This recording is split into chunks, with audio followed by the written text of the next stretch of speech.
اگر آپ نے کبھی چڑیا گھر کا دورہ کیا ہے تو آپ نے شاید مختلف قسم کے جانور دیکھے ہوں گے جو کہ دوسروں سے زیادہ منفرد ہیں۔ شاید آپ کو شتر مرغ یا ایمو دونوں بڑے بغیر پرواز کے پرندے دیکھنے کا موقع ملا ہو۔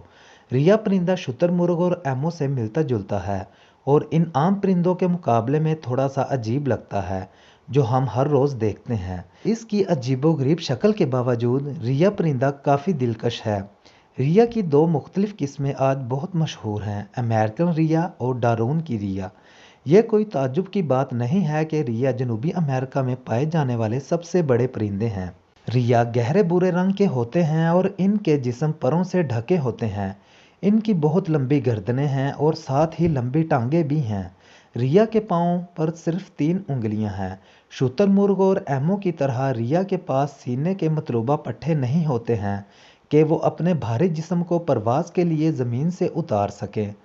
ریا پرندے کا قدرتی مسکن جنوبی امریکہ میں ہے۔ جنوبی امریکہ میں ریا عام طور پر گھاس کے میدانوں میں پائے جاتے ہیں جو جانوروں کے چرنے کے لیے بڑے کھلے علاقے ہیں۔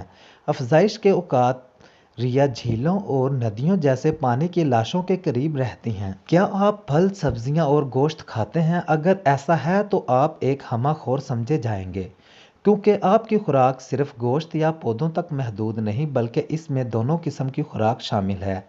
ریا پرندہ بھی ایک سب خور جانور ہے۔ ریا برنگ اور ٹڈی جیسے کیڑے کھاتے ہیں اور یہاں تک کہ چھپکلی جیسے چھوٹے رینگنے والے جانور بھی کھاتے ہیں۔ وہ پھولدار پودے اور پھل اور بیج بھی کھاتے ہیں۔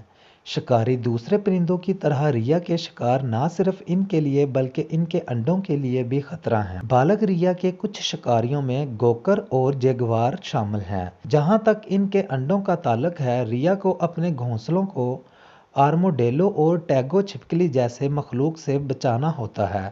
جب وہ قابل ہو جائیں، ریا اپنی لمبی ٹانگیں استعمال کر کے اپنے شکاریوں سے